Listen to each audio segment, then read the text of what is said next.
If I could convince myself that attainment of power by the proletariat would lead to a terroristic police state in which freedom and dignity and decent human relations would be destroyed, then I wouldn't want the proletariat to take power.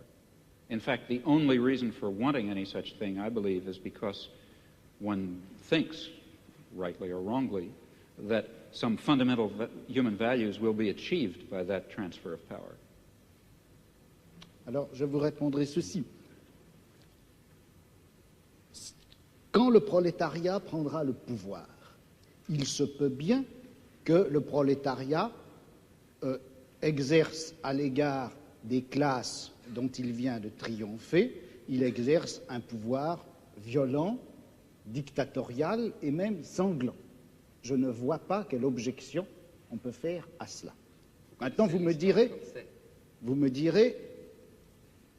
et si le prolétariat exerce ce pouvoir sanglant, tyrannique et injuste à l'égard de lui-même, le prolétariat? Alors je vous répondrai, ça ne peut se produire que si le prolétariat n'a pas réellement pris le pouvoir, mais c'est qu'une classe extérieure au prolétariat, ou un groupe de gens intérieurs au prolétariat, une bureaucratie ou les restes de la petite bourgeoisie, etc., s'est emparé du pouvoir. Well, I'm not at all satisfied with that theory of revolution for a lot of reasons, historical and other.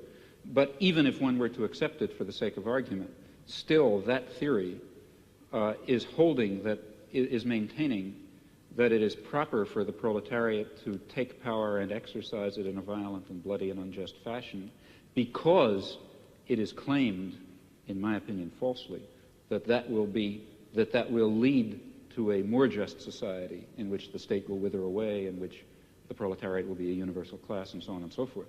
If it weren't for that further justification, the concept of a dictatorship of the proletariat, violent and bloody, would certainly be unjust. At least I, for example, am not a committed pacifist.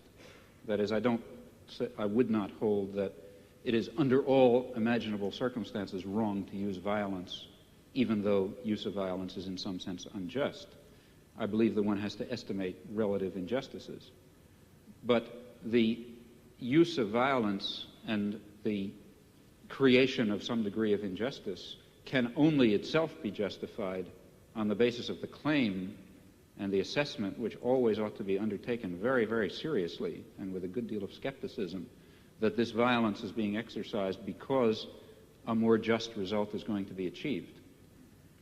If it does not have that grounding, it really is totally immoral, in my opinion. Je ne pense pas que l'idéal de la guerre de classe, enfin le but que se propose le prolétariat en menant la guerre de classe, je ne crois pas qu'on puisse dire, enfin qu'il soit suffisant de dire que c'est une plus grande justice.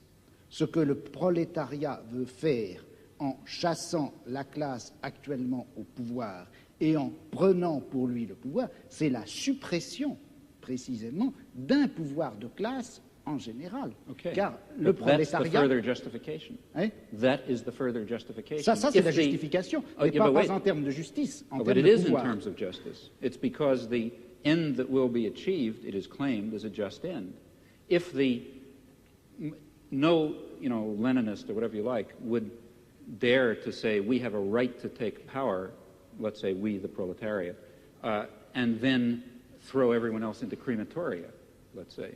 I mean, if that were the consequence of the proletariat taking power, of course it would not be appropriate. The idea is, and as for reasons I mentioned, I'm skeptical about it, that a period of violent dictatorship, of perhaps violent and bloody dictatorship, is justified because that will mean the submergence and termination of class oppression, a proper end to achieve in human life.